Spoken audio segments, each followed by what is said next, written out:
Senhores deputados, não sei, faltam ainda alguns deputados, mas de qualquer modo estamos em condições de continuar as audições obrigatórias de acordo com a lei e, portanto, queria informá-lo, Dr.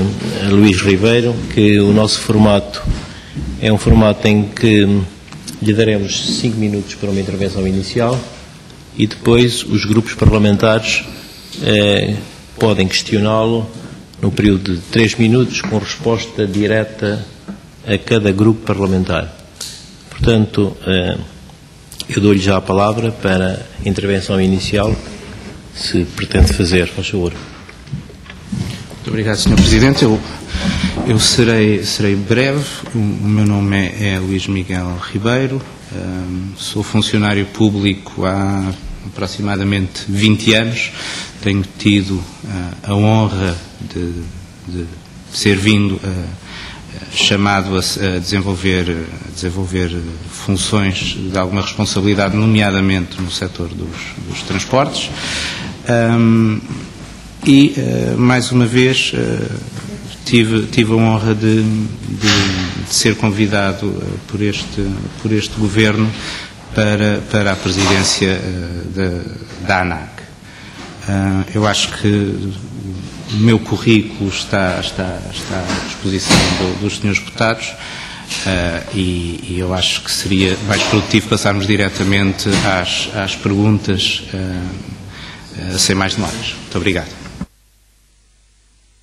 Ok, obrigado. Então, vamos iniciar esta ronda, que neste momento só temos o grupo parlamentar do PS e o grupo parlamentar do PSD. Começo pelo grupo parlamentar do PS, o deputado Rui Paulo Figueiredo, faz favor. Muito obrigado, Sr. Presidente. Cumprimentar o Dr. Luís Ribeiro, dar-lhe as boas-vindas à Assembleia da República e dizer-lhe que, do nosso ponto de vista, isto é um modelo novo, mas que valoriza o papel e a nomeação das entidades reguladoras independentes, este escrutínio na Assembleia da República, e desse ponto de vista, aquilo que eu vou fazer é colocar-lhe um conjunto de perguntas diretas, embora assertivas, objetivas e eliminando, exceto num caso em que estou a citar um outro deputado, de um outro partido até, que não está aqui presente, mas eliminando ao máximo as valorações subjetivas e até uma vez que sou deputado relator depois destes duas situações em presença da ANAC, eu vou fazer rigorosamente as mesmas perguntas de que fiz ao seu antecessor aqui nas nossas audições. Naturalmente, umas aplicar-se-ão eventualmente mais a um do que a outro, mas entendi, em nome dessa objetividade, fazer assim. E, portanto, passava diretamente às perguntas. Depois, tal como fiz com o seu antecessor, até lhe dou uma cópia, como elas são 12, para ajudar à resposta. A CRESAP afirma que tem vínculo ou relação contratual com empresas, grupos de empresas ou outras entidades destinatárias da atividade da ANAC. E, portanto, nós gostávamos que nos explicasse com algum detalhe esta matéria. Por exemplo, o seu antecessor acabou por revelar que tinha tido ações da Vansi, que entretanto vendeu, e para além de explicar toda a sua tramitação em termos de funcionalismo. A CRESAP afirma que essa ligação pode dificultar uma cultura de independência e criar mais facilmente oportunidades de captura. E a pergunta que eu lhe deixava é que se não acha que esse risco devia ser totalmente eliminado. A CRESAP afirma que não possui qualquer formação específica aprofundada em termos de regulação económica. E gostava de perguntar se isso é verdade e, assim sendo, porque é que se considera habilitado para a função. Uma pergunta concreta é que tipo de responsabilidades é que tem no novo quadro de regulação da ANA? Isso tem. Isto porquê? Porque foi-nos dito pelo Presidente do Conselho de Administração da ANA que esse quadro foi trabalhado na empresa, ao tempo ainda pública. O seu currículo evidencia ligações com este tema. E esse quadro regulatório foi severamente criticado pela Comissão Especial de Acompanhamento do Processo de Privatização e, naturalmente, que a atividade da ANAC tem muito a ver com a atividade da ANA e com esse quadro regulatório. E, portanto, aqui no caso, não sei se é ter, como parece evidenciar pelo seu currículo, não sei se não estamos num caso em que definiu as regras, fez parte do jogo e agora vai regular e arbitrar esse relacionamento. Mas como também já percebemos na audição anterior que o parecer da CRESAP também tinha alguns erros, acho que este tema, pela sua relevância, merece algum detalhe da sua parte. Quinta pergunta. No seu ponto de vista, quais os grandes desafios da aviação que se colocam no que concerne ao regulador? Sexta pergunta. Qual a sua experiência em relações internacionais, em especial qual a sua experiência no relacionamento com reguladores congêneres, com organizações internacionais que regulam o setor, com outras entidades diretamente relacionadas com o setor? Sétima pergunta. Articulando os estatutos da ANAC, a Lei Quadro das Entidades Reguladoras e o regime jurídico das incompatibilidades dos altos cargos públicos, não se poderá eventualmente pronunciar sobre matérias relacionadas com entidades de onde tenha vindo para a ANAC. E eu gostava de um comentário seu a esta limitação. Oitava pergunta. Como vai atuar no que concerne a concursos de handling em curso onde a Portway tem interesses? Nona pergunta. Existem coimas aplicadas à ANA, de que a ANA discorda, e gostava de questionar como vê a sua atuação e a da ANAC neste domínio. Décima pergunta. Como vê a regulação económica do setor quando existem contratos como o da ANA que se autorregula nesse domínio e, portanto, qual é o papel que preconiza para a ANAC e para si sobre esta matéria? 11ª pergunta, aí é que está a tal subjetividade. Como comenta os despedimentos selvagens que a ANA Portway realizou em Faro no domínio do handling e se teve algum papel neste assunto? 12ª e última pergunta. Quais devem ser, na sua opinião, os parâmetros de análise para verificação da existência do controle efetivo da TAP por parte de entidades europeias? E 30 segundos ali ao Paulo. Faz favor, Sr. Deputado. Muito obrigado. Eu serei muito breve, mas gostaria de só detalhar e precisar essa matéria que para nós é muito relevante. Portanto, a pergunta foi feita, mas eu queria aqui precisar se participou ou não quando integrava o Conselho de Administração da ANA, no momento em que a empresa era pública, na negociação do contrato de concessão, que aliás foi assinado em 14 de dezembro de 2012, exatamente no mesmo dia em que foram entregues as propostas para privatização da ANA. Isso também teve responsabilidade no processo de privatização. E segundo, quando passou a integrar o Conselho de Administração da ANA, já como uma empresa privada, não viu nisso um conflito de interesses relevante, passar a trabalhar para um grupo privado que beneficia do contrato de concessão, bom ou mau, que tinha acabado de ajudar a negociar? Dr. Luís Ribeiro, faz favor, pode responder se quiser. Eu proponho-me então ir por ordem e nas partes relevantes também tentar responder às perguntas do Sr. Deputado. Bom, relativamente ao parecer da CRESAP, porque eu não o conheço e portanto vou assumir que as referências que aqui estão são essas sem qualquer outro tipo de qualificação. Naturalmente não é para duvidar do que estou a dizer aqui. Repare, o meu vínculo neste momento com a ANA é um contrato de mandato. O meu único vínculo estável é com a Direção-Geral do Tesouro. Portanto, sou funcionário público, fui requisitado para exercer funções na ANA, ainda empresa pública, e esse mandato foi mantido, digamos assim, após a privatização. Neste momento, posso-lhes dizer que, decorrido o período de 3 anos que se iniciou em 2012, salvo erro, o mandato terminou a 31 de dezembro do ano passado e, portanto, todo o Conselho de Administração da ANA não foi eleito um novo e mantém-se em funções enquanto o acionista assim o decidir. Portanto, daquilo que está aqui colocado, a única coisa que eu posso dizer é que o meu vínculo estável e duradouro é à Direção-Geral do Tesouro e estou a exercer funções, neste momento, numa empresa privada. Quando comecei, era numa empresa pública. Quem paga o salário, neste momento, é uma empresa privada, sim. Não sei se respondi. Muito bem. Relativamente ao ponto 2, se a CRESAP afirma que essa ligação pode dificultar uma cultura de independência, eu confesso que não vejo como. Eu acho que na origem desta questão está o facto de o acionista privado não ter visto conflito de interesses no facto de um funcionário público continuar na empresa depois de privado. Eu acho que é aí que temos que colocar a questão. Nunca fui colocado perante qualquer dilema de consciência pelo facto de estar nessa empresa. Nem nunca tive que tomar qualquer decisão que violasse aquilo que eu acharia que seriam nem os interesses do acionista privado, nem os interesses do Estado enquanto concedente.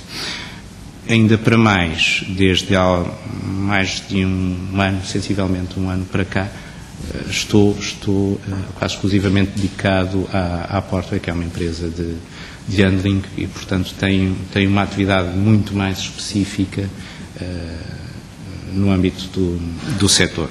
Portanto, naturalmente que teoricamente posso admitir que haja este pensamento.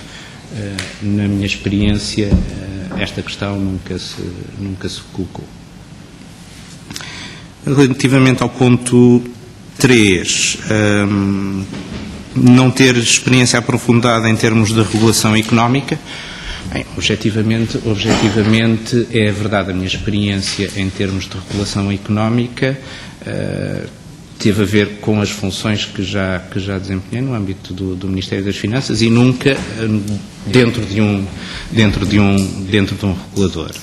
Portanto, a esse propósito, quer na Direção-Geral do Tesouro, quer no gabinete do Secretário de Estado do Tesouro, do Tesouro e das Finanças, tive alguma experiência de lidar com estas matérias, mas nunca estive dentro de uma estrutura de regulação. Isso é absolutamente verdade.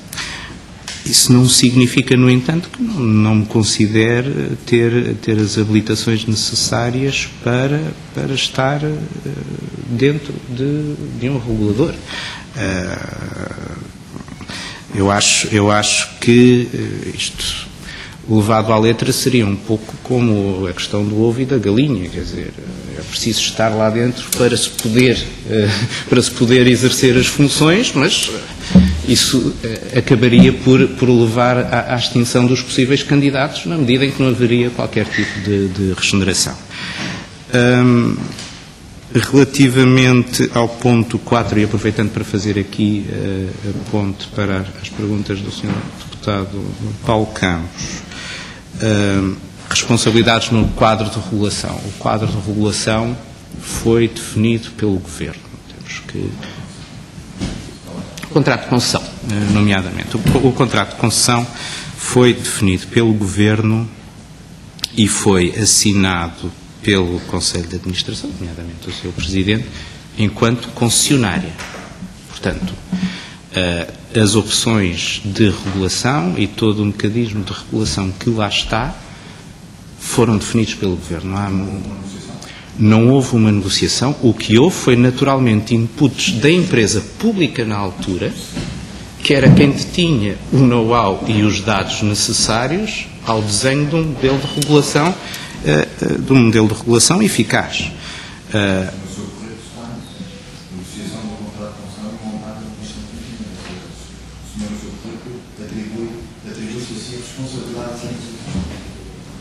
Repare, negociação no sentido de apoio, Depois houve uma fase de negociação em que se desenhavam, em que se viam quais eram os coeficientes concretos, assim como qualquer empresa negocia com o concedente parâmetros. Agora, o desenho do modelo, não, esse desenho foi concretamente uma opção regulatória.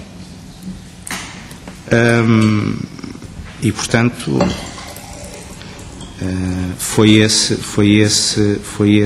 o papel de todo o Conselho, e será essa a resposta à sua pergunta. Portanto, de facto, este quadro foi trabalhado pela empresa no sentido de habilitar o Estado, que na altura ainda era o seu acionista, a estabelecer essa concessão, nos termos que lhe interessavam. E depois foi esse contrato de concessão que foi colocado perante os diversos interessados que havia na altura e que fizeram as suas propostas. E, portanto, a avaliação que cada um deles fez do contrato de concessão determinou o valor da proposta que fez. Peço desculpa.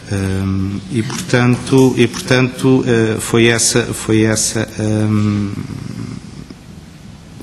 a intervenção do Conselho de Administração e, sendo um órgão colegial, também de mim próprio.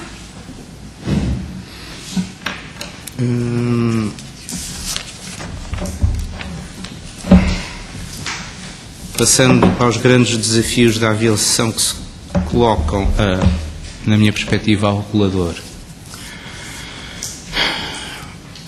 Naturalmente que eu acho que o maior desafio que se nos coloca é o da complexidade. Este é um setor altamente regulado, mas também que está em grande mutação e mutação acelerada. E, portanto, a dificuldade que eu acho que um regulador tem é de conseguir acompanhar a evolução e responder em tempo útil, evitando que haja problemas. Portanto, tendo uma ação proativa no desenvolvimento do setor. Naturalmente que, com o volume de regulação, o volume de normas técnicas e sempre surgindo problemas novos, tudo isso acaba por colocar um enorme desafio ao próprio regulador. Os restantes desafios serão naturalmente aqueles que advêm da evolução que também se coloca ao nível da própria legislação europeia, etc., que também vem colocar ao nível interno grandes desafios de adaptação para os vários players, companhias aéreas, navegação aérea, gestores aeroportuários. Todos os players têm que se adaptar a um conjunto enorme de desafios e cumprir com essas normas. Portanto, acho que essencialmente será esse o principal ponto que eu aqui gostaria de destacar. Experiência em relações internacionais e reguladores congéneros. Bem, com reguladores congéneros, claramente que não tenho experiência. Ao nível de relações internacionais, está apontado no meu currículo quais são a minha experiência em termos de relações internacionais. Não devo esconder que foi essencialmente ao nível do meu trabalho no Gabinete do Secretário de Estado de Tesouro e Finanças à altura, e, portanto, parece-me que me deu um amplo espectro de experiências a esse nível.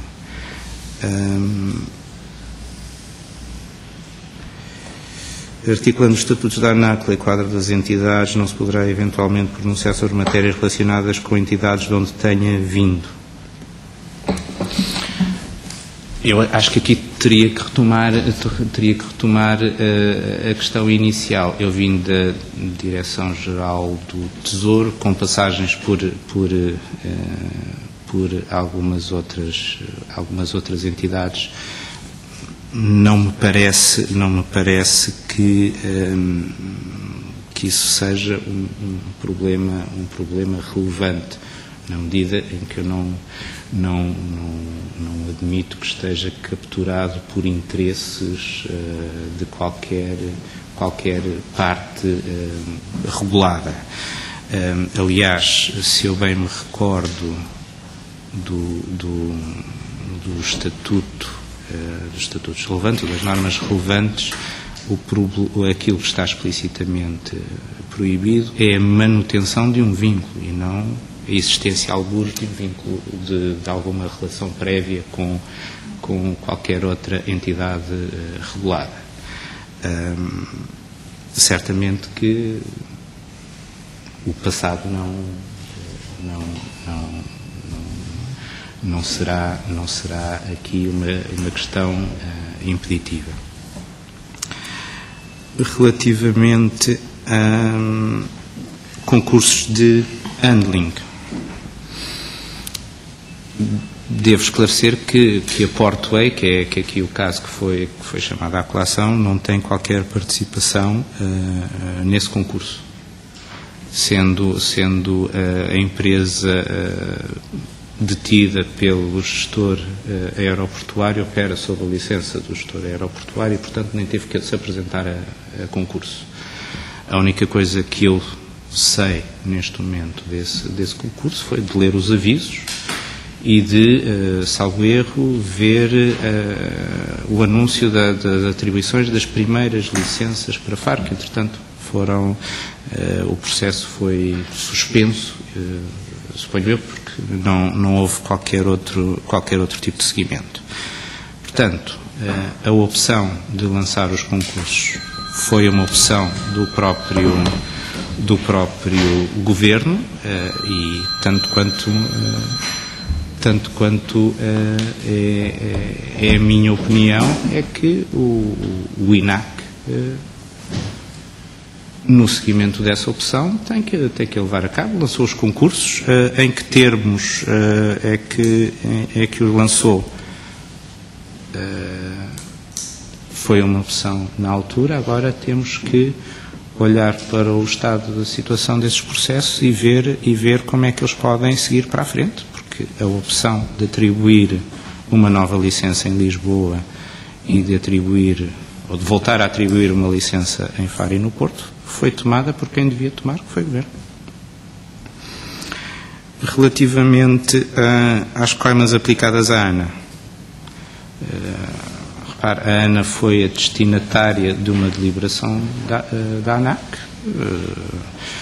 Acho que não há nada a dizer sobre isso. A ANA, naturalmente, que irá defender os seus interesses. Será uma questão da própria ANA, não será uma questão relevante para mim no futuro próximo, se o resultado desta audição for satisfatório para os senhores deputados.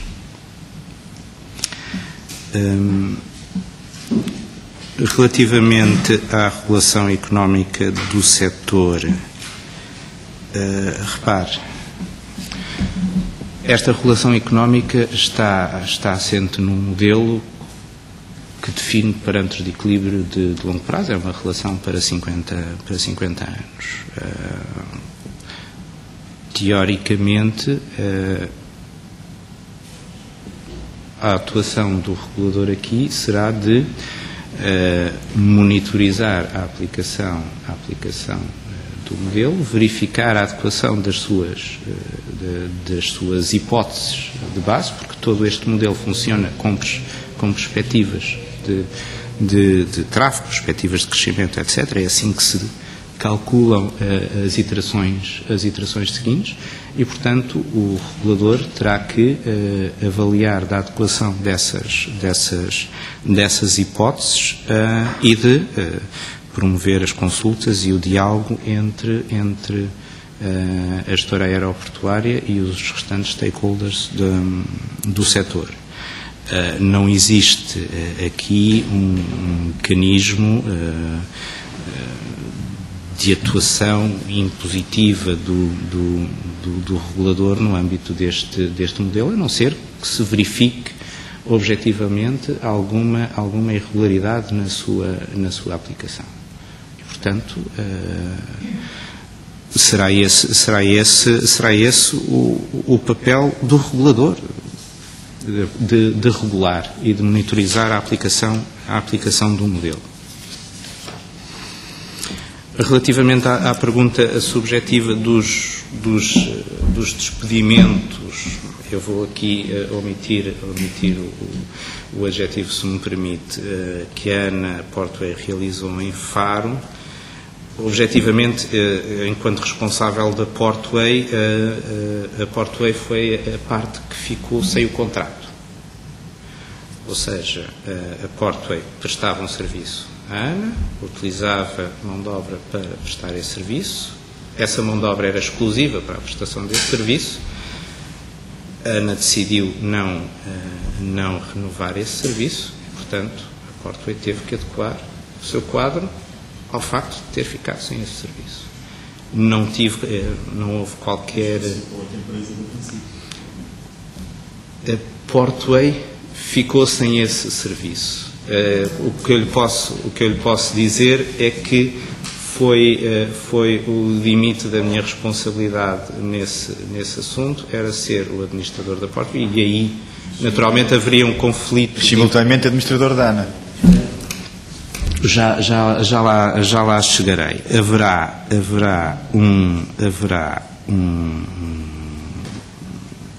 Havia de facto um conjunto de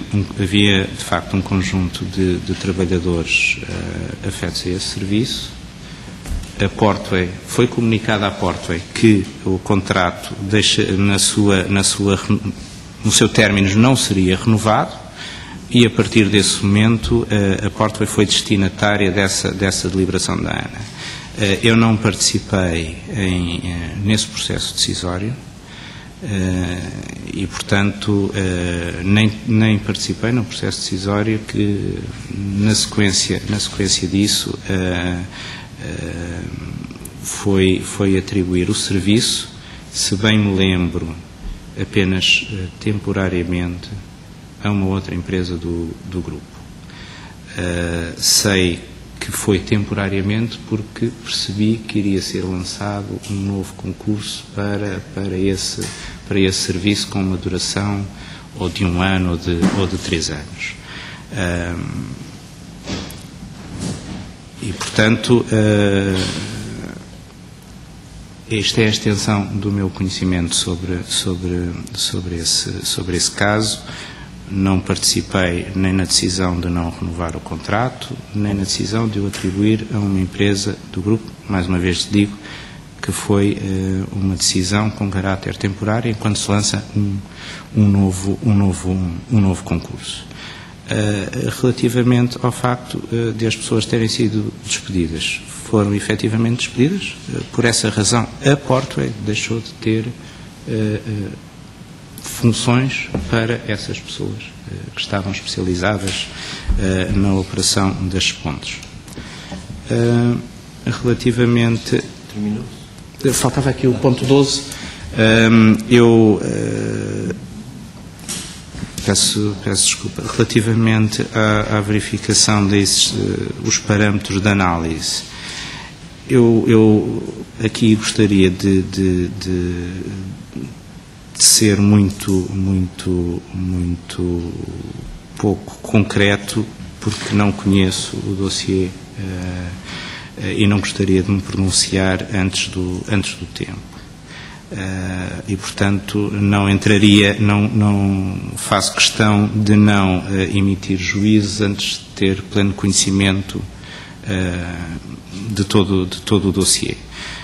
Apenas aquilo que sei é que existem critérios comunitários e, portanto, serão esses que serão verificados pelos serviços em primeira linha, que irão dar o seu parecer quanto ao facto de serem verificados ou não. E depois o Conselho logo decidirá, mas não gostaria de estar aqui a fazer juízos prévios de valor antes de conhecer os factos. Presumo que faltou um ponto, se me puder...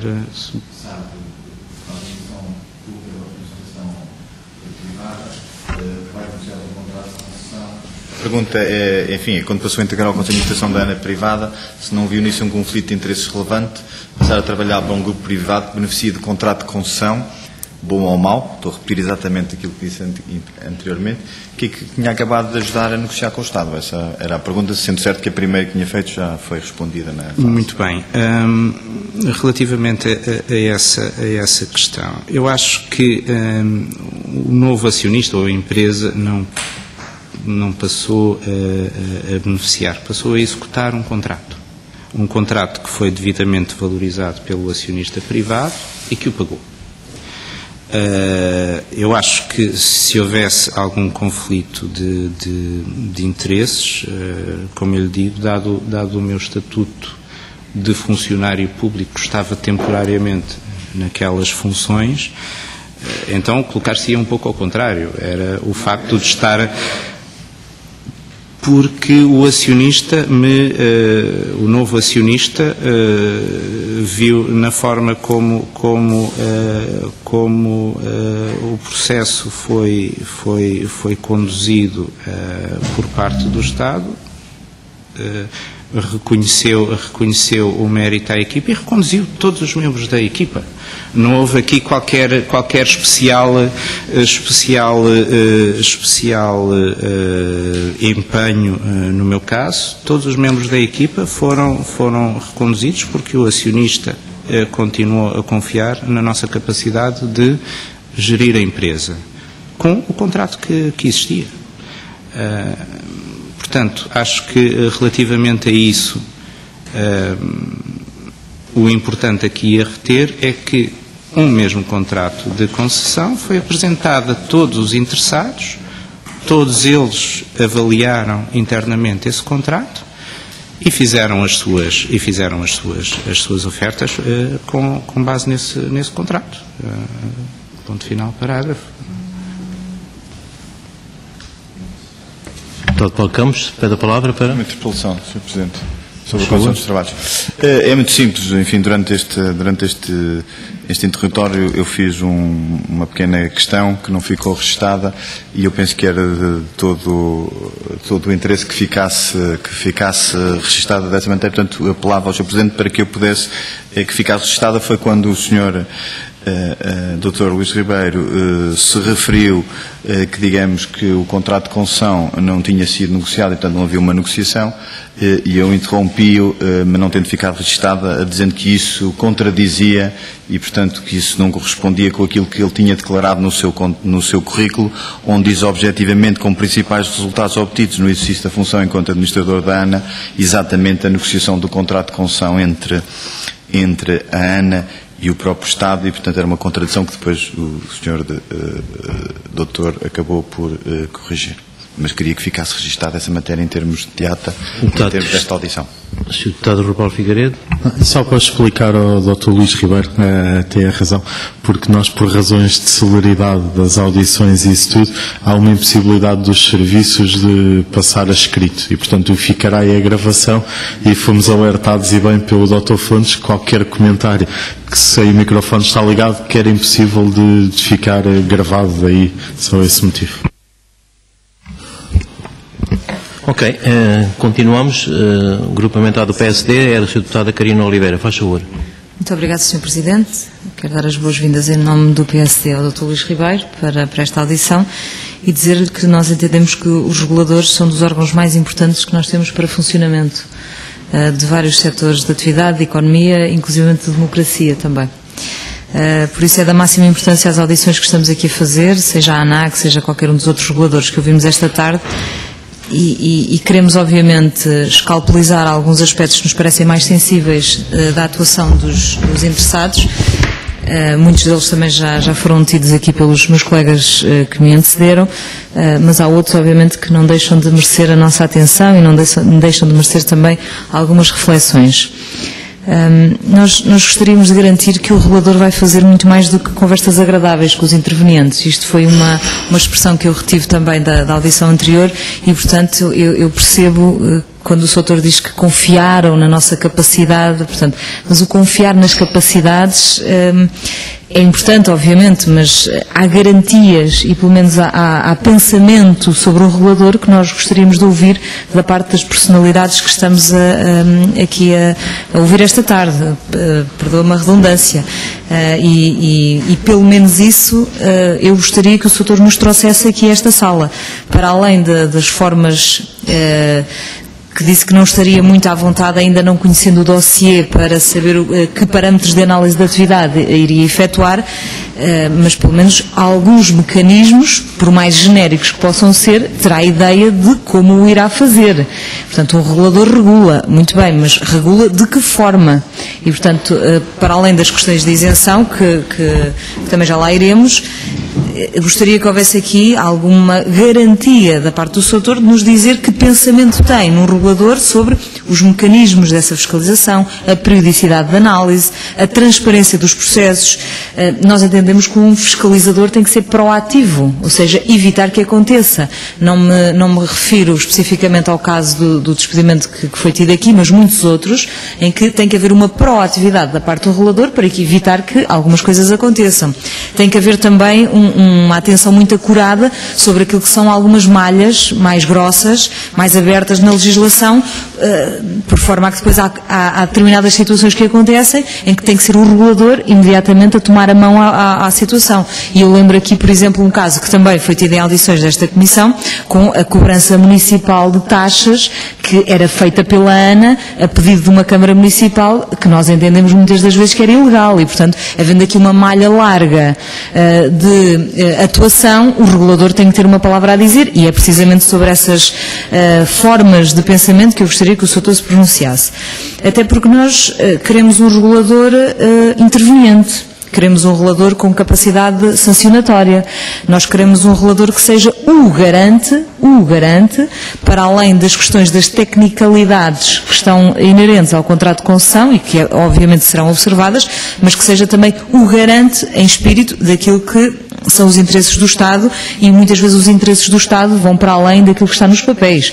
Vão, obviamente, e acima de tudo, por exemplo, uma palavra que ainda não foi tida aqui pelo Sr. Doutor, que eu gostaria que falasse, para a salvaguarda da parte dos cidadãos de que todos os serviços que têm ao seu dispor são prestados nas melhores condições e que sejam evitados abusos, que muitas vezes também vêm à ordem do dia com aquilo que se passa nos aeroportos e em todos estes vários intervenientes nestas áreas. E, portanto, sobre isso eu gostaria também de uma palavra.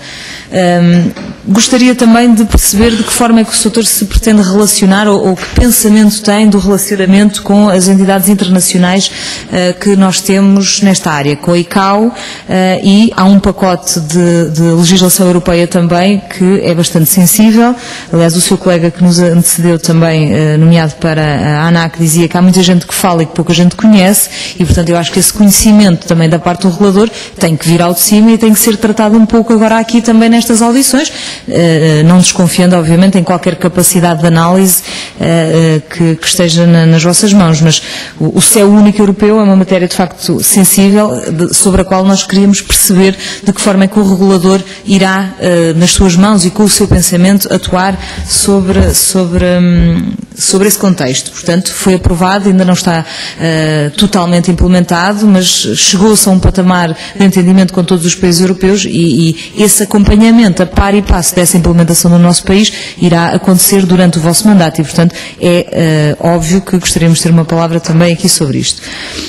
E depois dizer-lhe também que estas áreas partilhadas de competências, ainda que tenues, entre a ANA, a TAP, a Portway, merecem-nos sempre sensibilidades e, portanto, não leve isto a mal, temos que o dizer e, portanto, está na nossa função, da mesma forma que entenderá aquilo que a CRESAP expressou quanto a algumas limitações que entendia poderem ser tidas para o exercício deste cargo. Mas nesse limbo dessas áreas tão sensíveis de atuação, percebemos que o seu vínculo, em termos, digamos, contratual, foi com a Direção-Geral do Tesouro, mas exerceu atividades na empresa privada ANA, que tinha acabado de ser pública. E, portanto, não se trata apenas do vínculo, trata-se do efetivo exercício da atividade. Isto a um político é sempre exigido algum período de nojo, quando passa do Sporting para o Benfica. Há aqui alguma falha também de legislação, digamos assim, talvez neste tipo de atuação, mas creemos que a CRESAP, quando se referiu a isto, era num quadro de ética e de deontologia profissional que não deixa também de ser questionado. Irá regular a empresa onde acabou de exercer atividade, portanto executiva, que foi desenhada dentro de um quadro relatório de uma passagem do público para o privado, também sempre, portanto, lá está. Estas todas as áreas partilhadas são muito sensíveis e, obviamente, que cabe-nos e compete-nos na nossa missão pedir garantias. Nós confiamos, obviamente, nos órgãos, confiamos nas instituições, confiamos nas pessoas, mas gostaríamos de perceber também um pouco esse pensamento para que esta audição não se torne apenas en passant qualquer coisa que tem que ser feito. Levamos muito a sério o trabalho dos deputados e queremos registá-lo aqui também com as audições que estamos a fazer. Muito obrigada. Sr. Doutor, pode responder, por favor. Obrigado, Sra. Deputada. Eu não queria parecer demasiado sintético ou até superficial na análise que fazia. De facto, tenho por princípio não desenvolver raciocínios sobre dossiês que ainda não conheço a fundo. Mas também lhe queria dizer que, especificamente sobre a questão do contrato de concessão da ANA, eu estava a responder especificamente àquela questão. Não estava a dizer que achava que o âmbito total da atividade de regulação seria pontualmente verificar se os pressupostos do modelo de regulação da ANA estavam a ser cumpridos. Há muitos outros stakeholders, naturalmente entre esses estão acima de tudo os passageiros, e aí a ANAC tem um papel relevante.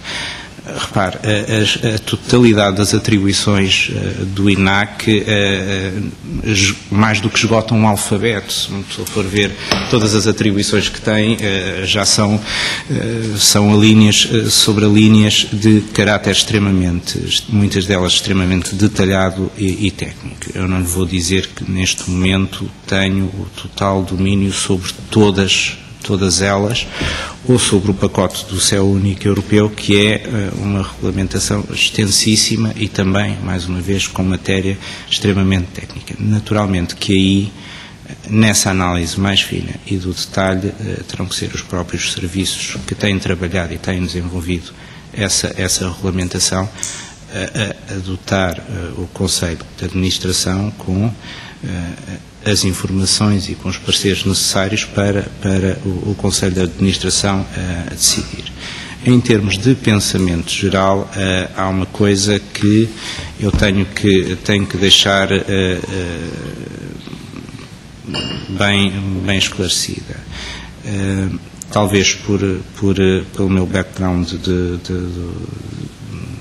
de funcionalismo público, eu sou bastante legalista e, portanto, não confundo os planos daquilo que é a intervenção legislativa do Governo e aquilo que é a intervenção do regulador. O regulador regula, fiscaliza, promove as iniciativas que tiver que promover para assegurar o funcionamento do setor em condições de concorrência, ótimas para a economia, para os regulados e para os passageiros, que aqui são o cerne da regulação. Uma coisa que o regulador não faz é tomar opções legislativas. Pode ajudar o Governo quando ele assim o entender e pedir esses pareceres, mas não toma por si só opções legislativas. E, portanto, aquilo que a ANAC, se for confirmado para esse papel, o que irá fazer é ser intransigente naquilo que é a defesa dos passageiros e todos os stakeholders desse setor, e garantir que todos cumprem as regras que foram fixadas, quer a nível internacional, quer a nível nacional, nas sedes próprias. Relativamente à fixação que é competência do INAC, aí estamos a falar de componentes técnicas que, pela natureza do setor, naturalmente a ANAC tem que ser totalmente intransigente na sua aplicação, porque normalmente estamos a falar de regras que têm impacto na segurança das pessoas e do setor. E, portanto, estaremos no campo da defesa da segurança dos utentes do transporte aéreo, e não há aí qualquer tipo de ambiguidade. Portanto, não iria entrar em detalhe, nem consigo entrar em detalhe neste momento sobre o que é o meu pensamento estruturado sobre grande parte desses dossiês técnicos.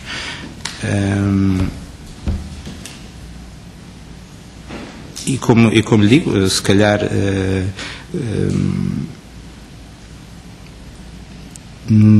daí não resultará qualquer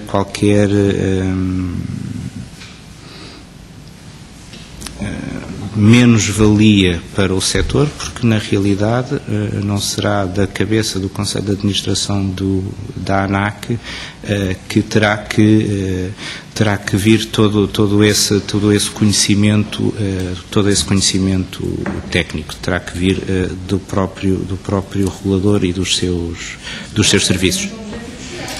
Claro que sim. Repare, como lhe digo, o objetivo que eu tenho para mim, como mais crítico, é de garantir, nesta fase em que a própria ANAC estará a dotar-se, já se dotou da regulamentação, agora terá que se dotar dos meios técnicos e humanos necessários para desempenhar cabalmente o seu papel, garantir que esses recursos são colocados na ANAC de forma a que ela possa efetivamente cumprir o seu papel, não só de garantir no dia-a-dia que os vários stakeholders cumprem com as suas obrigações legais, técnicas, económicas, eventualmente, como também que somos capazes de ter um papel proativo no desenho das políticas europeias e na sua transposição para o ordenamento jurídico nacional. Portanto, neste momento, a minha principal preocupação é garantir que a ANAC poderá estar dotada a breve prazo dos instrumentos necessários para esse efeito. Como objetivos de mais longo prazo, depois desse mínimo estar naturalmente garantido, então sim, trabalhar em opções mais estratégicas, sempre em articulação, porque aí sim já estaremos a falar de auxiliar o próprio Estado, o Governo, naquilo que são as suas opções de política para o setor.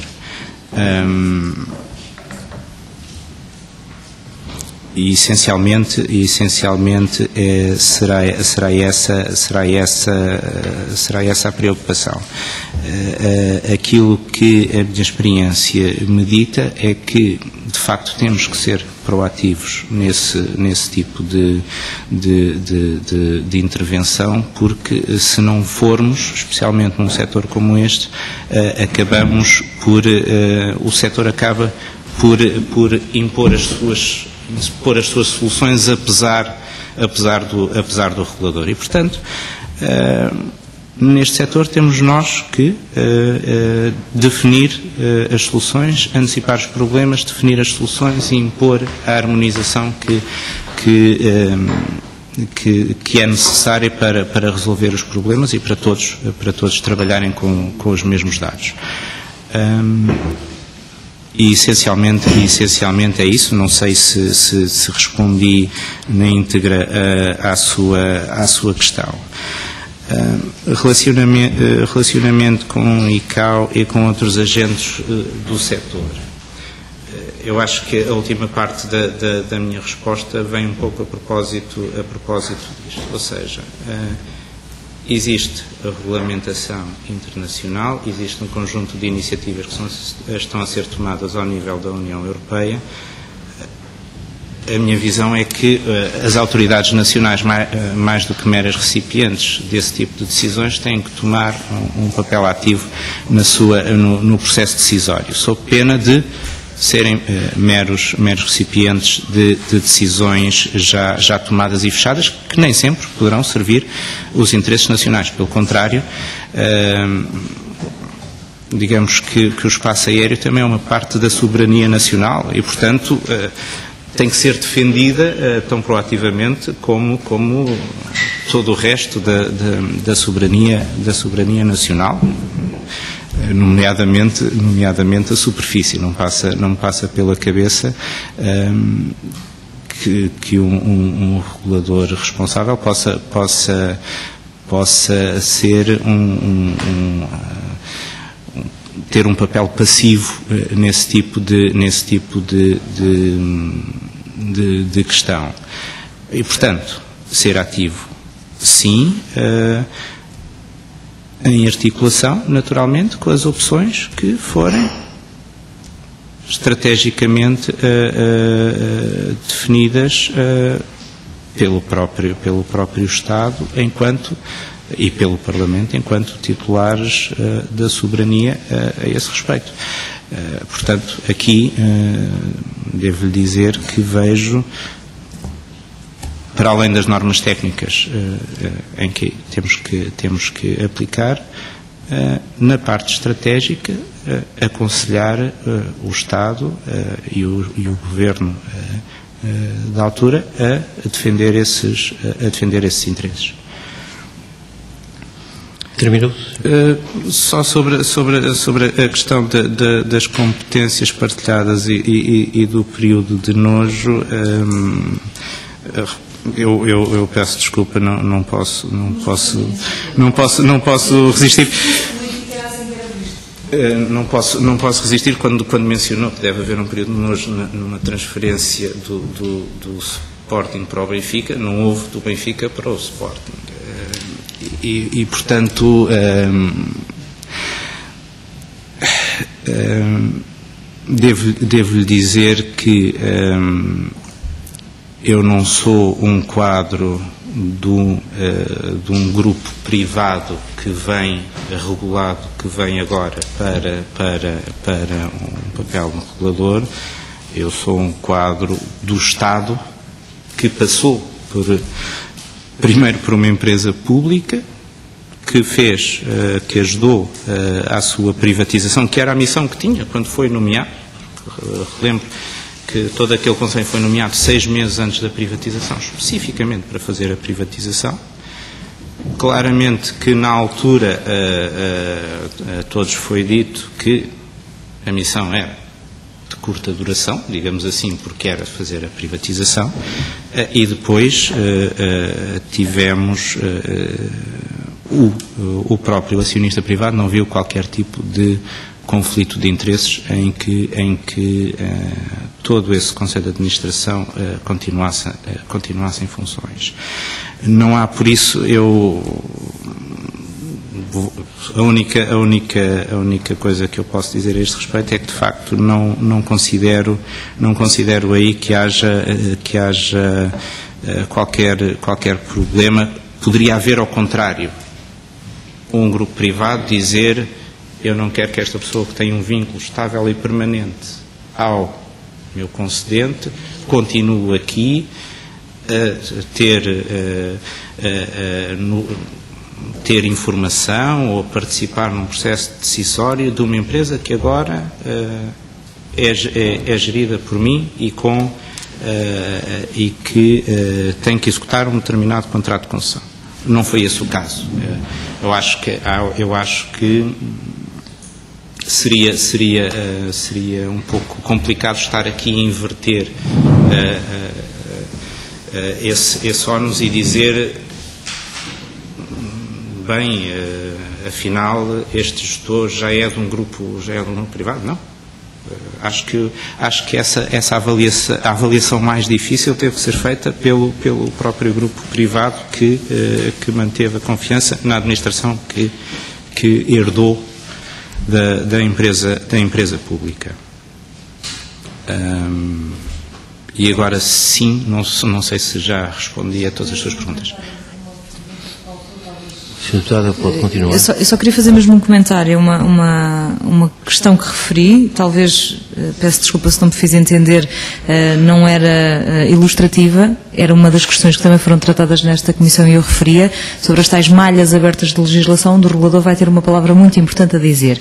E eu frisei um caso que dei de exemplo, mas concretizo. Gostaria que me dissesse o que é que entende sobre a matéria, porque nós aqui entendemos que houve uma cobrança municipal de taxas pela ANA para uma Câmara Municipal de uma infraestrutura nacional, sobre a qual o regulador não teve qualquer tipo de palavra a dizer.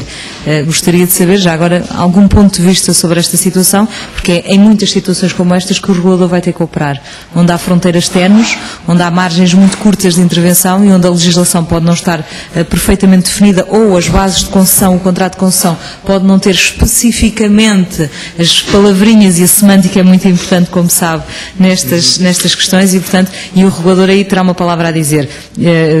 Não quero que me dê as tais garantias genéricas, eu sei que o regulador regula, mas para além disso, de forma muito, eu não digo detalhada, mas com 2 ou 3 argumentos, que este caso possa servir de exemplo também para outros, e de que forma é que o regulador tem que estar atento a estas situações. E já agora só uma palavrinha a dizer sobre isso. Muito obrigada.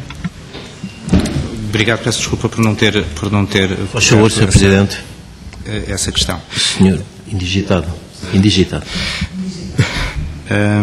Relativamente a esse assunto, a cobrança pela ANA desta taxa municipal decorreu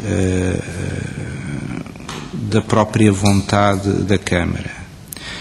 E, portanto, foi, tanto quanto é do meu conhecimento, mais uma vez, já estava integralmente afeto à gestão da Portway e não acompanhei em detalhe todo esse processo.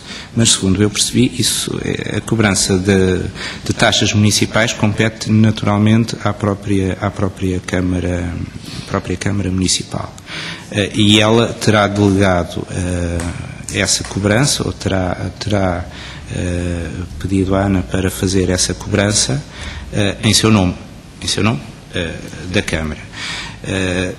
Se a empresa for um mero cobrador, então estamos aqui perante um ato que não tem qualquer tipo de impacto na própria concessão. Deixe-me pôr a questão de outra forma. Se a Câmara decidisse que, em vez de ser a ANA a fazê-lo, seriam as próprias empresas hoteleiras a fazê-lo, esta questão seria igualmente legítima, seria uma vontade da Câmara, seria cobrada por outras empresas que não a gestora aeroportuária. Em princípio, a gestora aeroportuária não obteve para si qualquer tipo de benefício deste processo para si própria. Portanto, não alterou, digamos, os parâmetros do contrato de concessão que tem.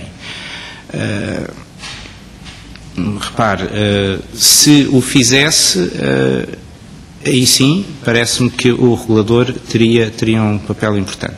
Seja como for, parece-me que é uma matéria que, suscitando dúvidas, deveria ter sido objeto de uma análise por parte do regulador, colocando as questões pertinentes e obtendo as respostas para analisar.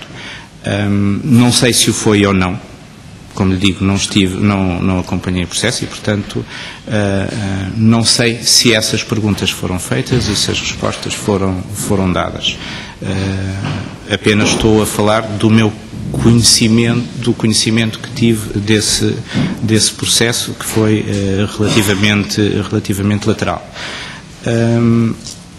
Se isso... Eu pedia-lhe respostas mais curtas, porque já estamos com um atraso substancial. Muito bem. E, portanto, resumindo, se esse tipo de episódios afetar ou os utentes do transporte aéreo ou os intervenientes no setor, certamente que, em primeiro lugar, me parece que o regulador deve perguntar, avaliar a situação e depois ou fazer as recomendações de nível legislativo que tapem esse buraco, ou então, se já tem na sua posse, se já tem os instrumentos necessários para corrigir a situação, e se ela tiver que ser corrigida, corrigir a situação, impor as medidas que achar ou corretivas ou até de reposição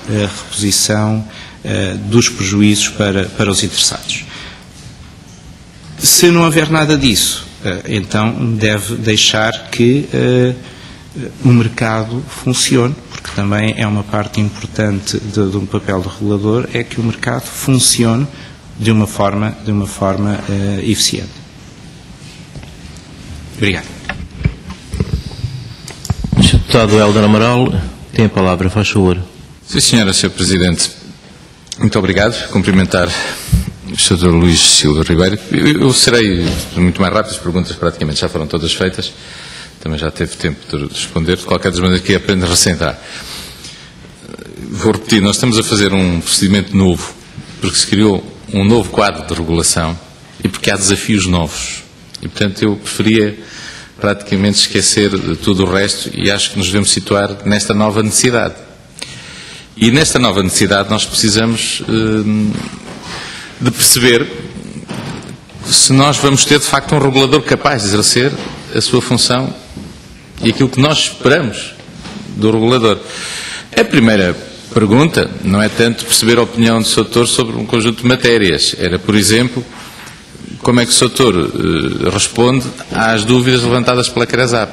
Porque estamos, no fundo, aqui a fazer a avaliação de um perfil para exercer um cargo num regulador já existia, que era o INAC, mas que nós não só lhe mudamos o nome, como lhe demos poder reforçados, fizemos uma nova lei da concorrência, há um conjunto de mecanismos. E, portanto, eu prefiro que perceber se o doutor, que ainda por cima está a concorrer para um lugar de presidente do Conselho de Administração, portanto, não posso fazer a mesma avaliação do presidente. Aquela velha frase que um fraco rei faz fraca à forte gente e, portanto, o chefe da equipa tem que demonstrar aqui que tem condições para o lugar. E isso, só estou a nos dizer, sim, tenho condições para o lugar, sim, as dificuldades ou as condições que a CRESAP levanta não são verdadeiras ou não, por este e por esse motivo, o Sr. ainda não fez o que gostava que pudesse ser, porque acho que isso é que ajuda aos nossos trabalhos. Vamos ter que fazer um relatório e o relatório é bom que possa dizer o que encontramos no Dr. Luís Miguel da Silva Ribeiro condições para exercer o cargo. E aí, concomitantemente, ficaremos todos mais descansados por saber que o setor que vai para um setor complexo, volátil, que tem graves problemas de cultura de concorrência, de manutenção da qualidade de serviço, que tem uma nova realidade, por exemplo, entre basta no tráfego aéreo entre companhias de bandeira e low cost.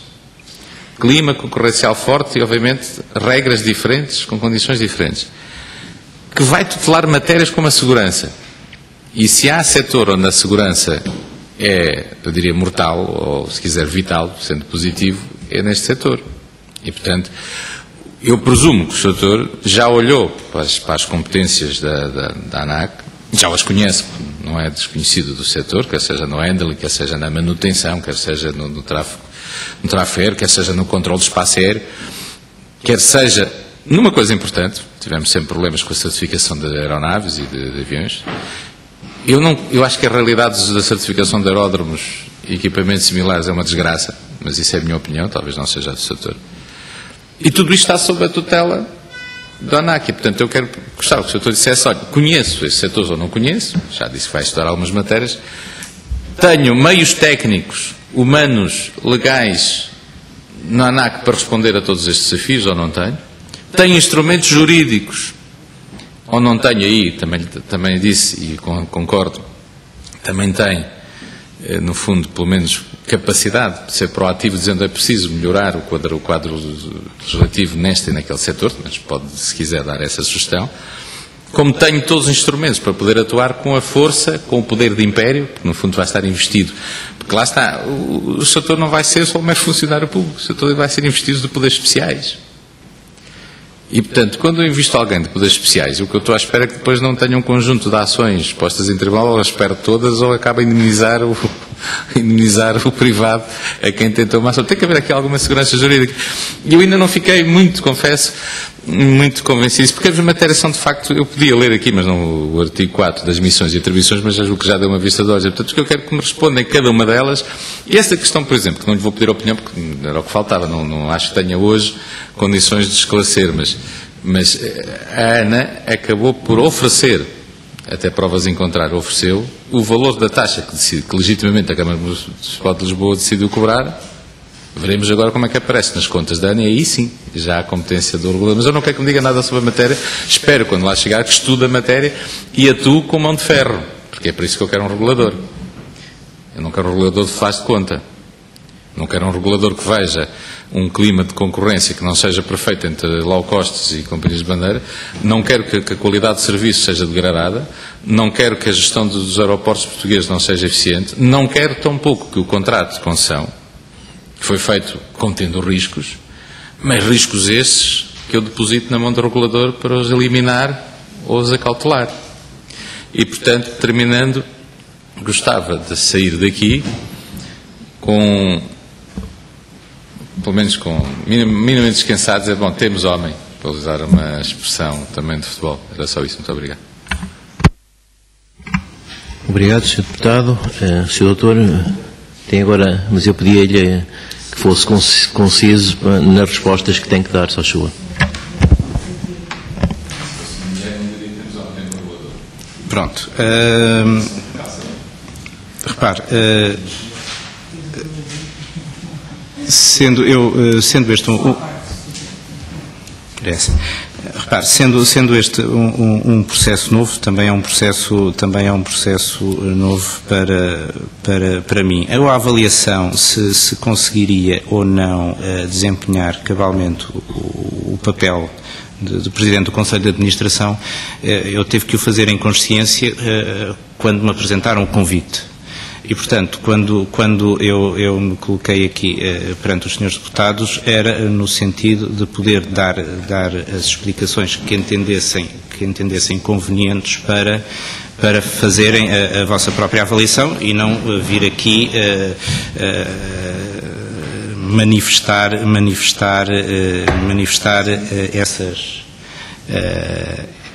essa minha opinião pré-formada sobre as minhas próprias capacidades. Repare, como lhe digo, na minha perspectiva, o regulador, especialmente neste setor, tem que ser inflexível na aplicação das regras.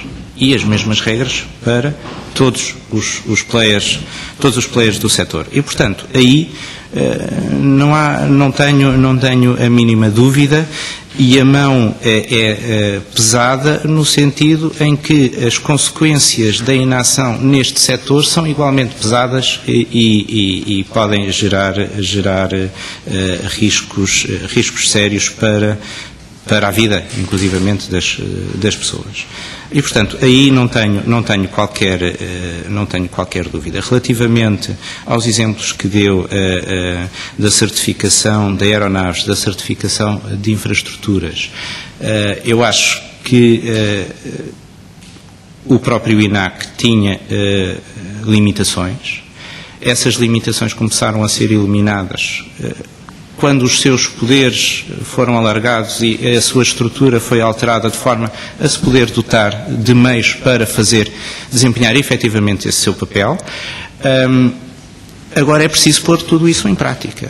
E isso é um desafio enorme e, não lhe escondo, a avaliação que eu faço enquanto pessoa com já alguma experiência no setor, embora não na regulação do setor, é que é necessário proceder a esse reforço, já não do enquadramento legal, mas das estruturas que existem no próprio INAC, dos meios técnicos e humanos. Foi essa a minha preocupação, porque senão poderemos ter uma lei perfeita, até ao ponto em que as leis humanas são perfeitas, mas podemos ter uma lei perfeita, depois falha porque é demasiado exigente a sua aplicação para os recursos que estão afetos à atividade.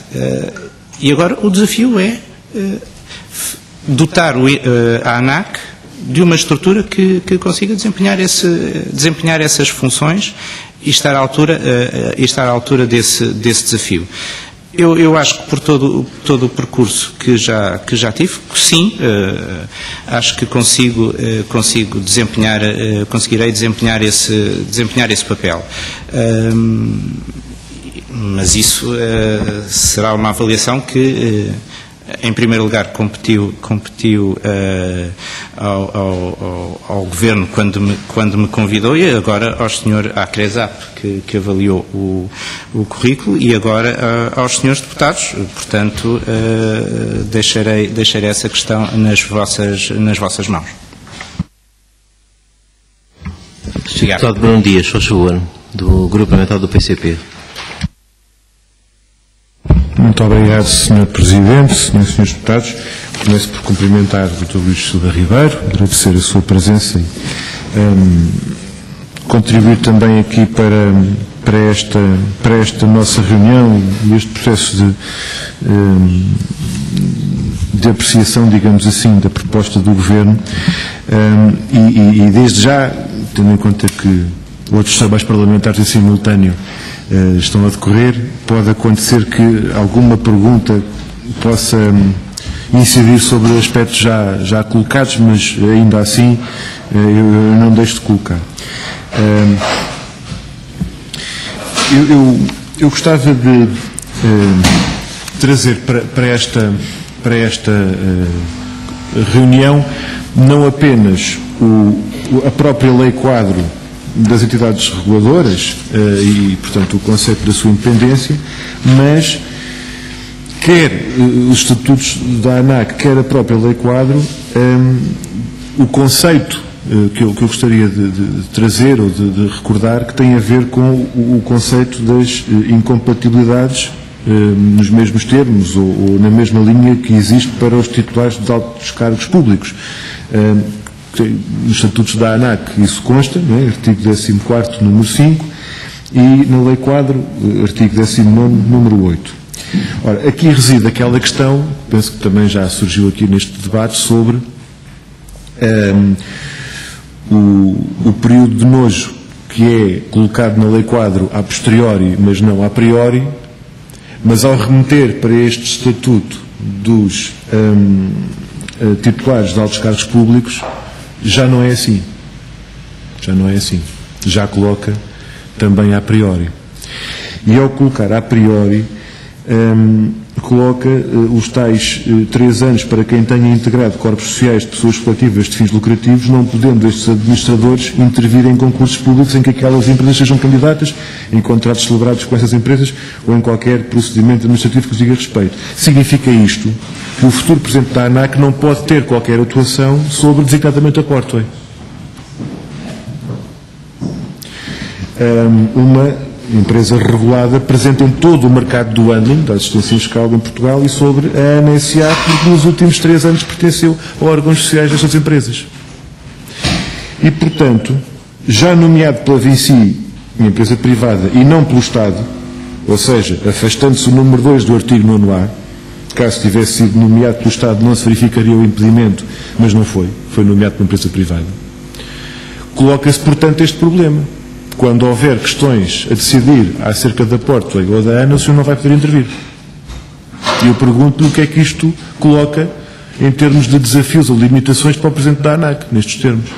Porque nós estamos a falar de 2 pequenas empresas, com uma participação menos relevante no setor. Estamos a falar da ANA e estamos a falar da Portway. Portanto, nesse contexto, eu gostava de ouvir a sua resposta a essa matéria sobre a forma como se vão aplicar as sanções e como é que se vai supervisionar estas empresas quando não é um membro qualquer, não é um vogal qualquer, não é um assessor que está impedido, é o presidente da autoridade. Como é que vai intervir nos principais concursos públicos de handling que estão a ser desenvolvidos pela ANAC quando a Portway é a principal interessada no mercado da assistência em escala?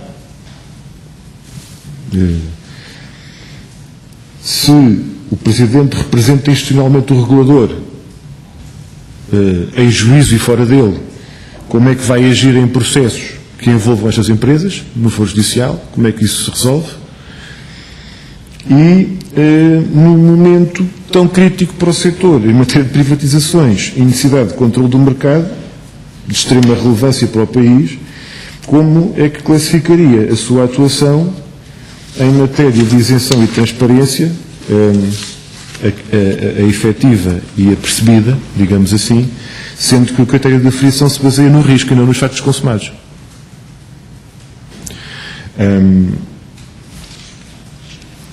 Eu recordo que no caso da ANA, a Assembleia da República nunca conseguiu ter a resposta para uma pergunta muito simples: quem é que fez o modelo de regulação económica? Porque o então INAC disse que não sabia de nada.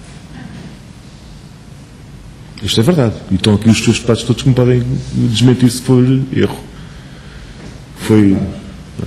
Ninguém sabe hoje, na Assembleia, ou se alguém sabe não diz, quem é que escreveu o modelo de regulação económica do setor aeroportuário. E isto é uma coisa impensável. Quer dizer, se alguém me contasse que há um país onde isto acontece, eu diria que de certeza que há aí uma coisa mal contada. A penúltima pergunta, mesmo para terminar, muito objetivamente, é se considera que os consumidores e os restantes reguladores podem subscrever a afirmação de uma atuação isenta e transparente por parte do regulador quando o seu presidente acaba de sair de 2 empresas reguladas e com posições dominantes no setor, relacionado com a questão última, e uma questão muito específica que tem a ver com as competências próprias do presidente da ANAC, que é a matéria de segurança na vertente security. Portanto, não é a segurança operacional, é a segurança, pessoas e bens, security mesmo. Isto numa altura em que tanto se fala de terrorismo e combate ao terrorismo, segurança nacional, etc. E isto, em matéria de transporte aéreo e em matéria de aviação civil, é um assunto não pouco importante e não tem tendência para diminuir a importância nos próximos tempos. Tem tendência para agudizar-se. Eu gostava de lhe perguntar como é que se vai tratar desta área em matéria de fiscalização e de imposição de regras face aos impedimentos que o Presidente tem relativamente aos principais regulados. Ou seja, cruzando as competências próprias do Presidente da ANAC em matéria de security com os impedimentos do Presidente da ANAC em relação à ANA e à Portway, como é que estas matérias se poderão resolver no exercício do mandato? Muito obrigado, Sr. Presidente. Obrigado, Sr. Deputado. Sr. Dr. Luís Ribeiro, faz favor. Obrigado, Sr. Presidente. Sr. Deputado, Relativamente a esta matéria, eu estava a dizer o seguinte, isto não sendo jurista de formação, vale o que vale, mas eu devo-lhe esclarecer que eu não fui nomeado pela Vinci. Eu fui nomeado pelo Estado enquanto empresa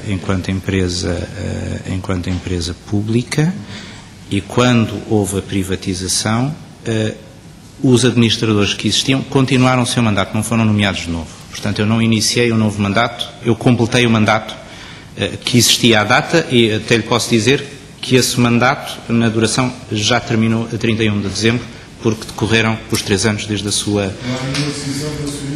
Não. A decisão foi de nomear novos administradores, vindos do próprio Grupo Vinci, em adição aos que já existiam. E o seu nome não está lá escrito? O meu nome está escrito como mantendo-me em funções. Eu não fui nomeado. E, portanto... Não, desculpe. Não é assim, não é isso que... Não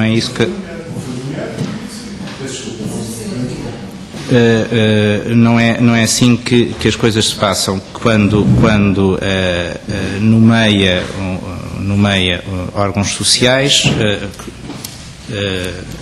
nomeia pessoas para exercerem, se depois alarga o número de lugares no Conselho de Administração e coloca lá novas pessoas, não está automaticamente a retirar os que já lá estão. Eu comecei por dizer que isto pode parecer semântica, uma vez que eu também não sou jurista, mas tinha que fazer essa precisão. Não fui nomeado pelo Grupo Vinci para exercer aquela função. Só fazer um pequeno inciso. É que nessa sua explicação eu não consigo perceber uma coisa. Tomando com boas as suas declarações, então como é que pode estar um representante no Estado, nomeado pelo Estado, numa empresa privada? Porque repare, a nomeação para aquele órgão social não foi de um representante do Estado fulano tal, foi de uma pessoa para exercer aquele cargo. E o facto da empresa ter mudado de dono não altera em nada essa situação. Ou seja, foi a pessoa que foi nomeada, não foi o Estado representado por. Da mesma forma, quando a empresa mudou de acionista, não houve qualquer deliberação a exonerar os membros anteriores e a nomear novos, que até podiam ser os mesmos, mas isso não aconteceu. O que aconteceu foi que alargaram o número de administradores de 5 para 13, salvo erro, e nomearam os novos administradores, mantendo-se os restantes em funções. Isso é o que está previsto no Código das Sociedades Comerciais, e não houve daí qualquer ilegalidade, e também devo dizer que não fazia sentido estar lá, digamos, clandestinamente, quer dizer, isso também é uma coisa que não se coloca. Portanto, estar lá num sítiozinho a ver se passava despercebido. Portanto, não houve, o único ponto a que eu queria chegar é que não houve, de facto, uma nomeação pelo acionista privado para aquele cargo. Não houve, foi o contrário. Não houve uma exoneração daquele cargo. Estamos aqui a falar tanto do plano legal que foi a questão que começou a colocar, mas também do ponto de vista da percepção de risco. Relativamente à questão da Portway, aí devo-lhe dizer que foi uma nomeação do próprio Conselho de Administração da ANA relativamente a uma sua participada, e aí foi o acionista ANA que nomeou. Pronto. Não vou tecer mais comentários sobre o aspecto jurídico, porque devo confessar que não foi uma questão que eu achasse que ainda estava, que estivesse minimamente em aberto. 5 segundos. Isto é muito importante para a nossa... Deputado Bruno Dias, muito obrigado, Sr. Presidente. Então, a pergunta central que se coloca nesse caso é: considera-se impedido ou não para tomar decisões sobre as empresas? A resposta é não em decisões que tenham a ver com o futuro. Ou seja, naturalmente, que um dos casos que aqui foi colocado é o relativo a uma multa que a ANAC impôs à ANA. Naturalmente que não irei, uma vez que fazia parte do Conselho de Administração da ANA na altura, não irei, nem passa pela cabeça, intervir nesse processo. Quanto a mim, a multa foi aplicada e a ANA, no futuro, irá fazer aquilo que entender para defender os seus interesses. E se a ANAC tiver que se pronunciar novamente relativamente a essa questão, objetivamente, eu irei pedir escusa de me pronunciar sobre isso, porque fazia parte dos órgãos sociais nessa altura. Relativamente a questões futuras, e aqui já no âmbito da percepção do risco, que já foi aqui bastante debatido, eu considero que mais do que um gestor privado, ou gestor de uma empresa privada que eu fui durante 1 ano e pouco, o meu background e a minha relação estável de emprego sempre foi a Direção-Geral do Tesouro e Finanças, e eu sou funcionário público há 20 anos. E, portanto, acho que é por aí que a questão deve ser colocada e analisada. O facto de ter sido nomeado pelo Estado para a ANA pública foi no âmbito da operação de privatização. O mandato daquele Conselho de Administração era de concretizar a operação de privatização, e depois foi o próprio acionista privado que não viu um conflito de interesses em manter todo aquele Conselho de Administração como estava. Pronto, isso aí... Luís Ribeiro, podia-nos só esclarecer, neste momento está Eu estou em Comissão de Serviços. Em Comissão de Serviços numa privada? Sim.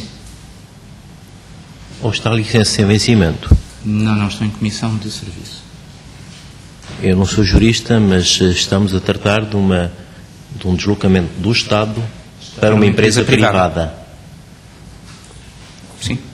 Eu já agora, só porque isto efetivamente é muito importante em termos de datas, eu vejo aqui no seu currículo que em 17 de setembro de 2013 foi nomeado para vogal do Conselho de Administração da ANAM. Isso confirma-se? Sim. 17 de setembro é curiosamente o dia em que a Avanci passou a ser a dona integral. É verdade, portanto foi já como uma empresa inteiramente privada que foi nomeado para uma das suas participadas. Sim. Portanto, ou seja, independentemente de tudo o resto, o que é verdade é que há uma decisão de um Conselho, há uma nomeação de uma empresa integralmente privada do Dr. Luís Ribeiro para uma empresa participada sua. Posso já agora esclarecer essa questão. Esclarecer 2 em 1. Se eu tomei boa nota, porque há pouco também nos tinha sido dito, se eu tomei boa nota, que tinha sido nomeado pelo Conselho de Administração da ANA para a Portway também. Exatamente.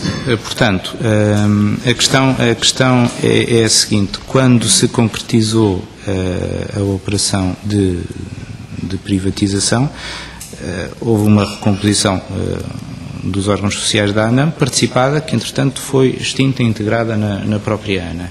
E se vir no meu currículo, apenas lá estive durante um período muito limitado de tempo para fazer essa, para ajudar também na concretização dessa reestruturação. E entretanto saí quando se verificou, salvo erro, a conclusão da recomposição do próprio Conselho de Administração da ANA com a entrada de novos administradores. Portanto,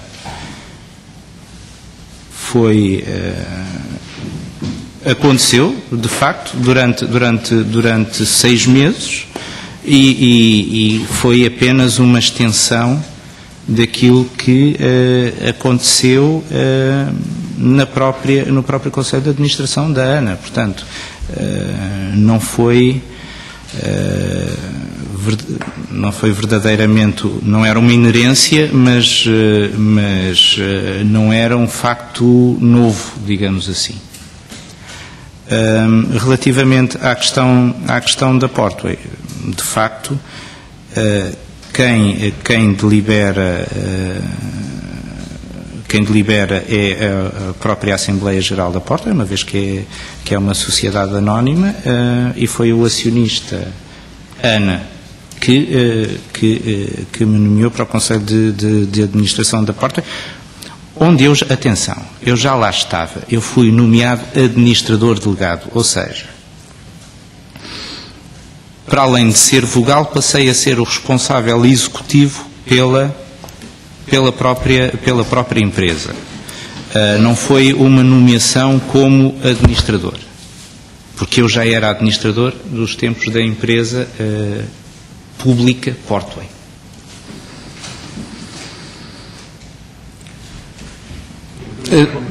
Empresa pública, ou seja, quando eu fui nomeado administrador da Portway, quando a Portway ainda era uma participada da empresa publicana e, como tal, empresa pública. Porque a Portway sempre foi detida a 100% pela ANA. E, portanto, era uma empresa pública.